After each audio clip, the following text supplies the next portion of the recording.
الا مازال حيره اش غتوجدي في الكاطو ديال العيد فضروري تسجلي عندك هذا الفيديو. هنايا درت 70 غرام ديال فول السوداني اللي محمر ومطحون، درت 40 غرام ديال اللوز محمر ومطحون، زدت 2 معالق كبار ديال السكر، معلقه كبيره ديال الزبده.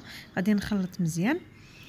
هنايا غادي نجمع بما زهر، غادي نبقى نضيف شويه بشويه وانا كنجمع.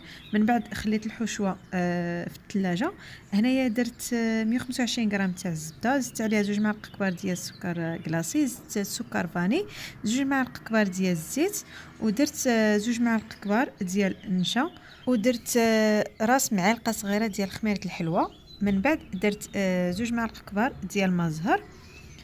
صافي هنايا غادي نزيد الفرينه كنبقى نزيد شويه بشويه وانا كنجمع في العجينه كتكون بحال هكا ما كتلصقش في اليد. هنايا كنعبرهم، درت فيهم 15 غرام. بالنسبه للحشوه درت فيها 6 غرام. صافي كنقاد العجينه بيديا وكندير فيها الحشوه في الوسط، كنجمعها بحال هكا. هنايا حطيتهم في هاد القوالب صغار، كنضغط عليها مزيان. صافي من بعد كندير هاد التزيين. بالنسبه للتزيين كيبقى على حسب الرغبه ديالكم. صافي هنا غادي ندخلها للفران طيب على نار اللي كتكون مهيله. عندي هنايا فول السوداني اللي قليته وجمعته بالعسل. الحلوه فاش طابت خليتها حتى تحمرات. من بعد ضروري تخليوها حتى تبرد. زينتها بسكر كلاصي وكنزينها بفول السوداني اللي ضفت ليها العسل، وكنزين بالورد وورق الذهبي. كنقدموها بالصحه والراحه.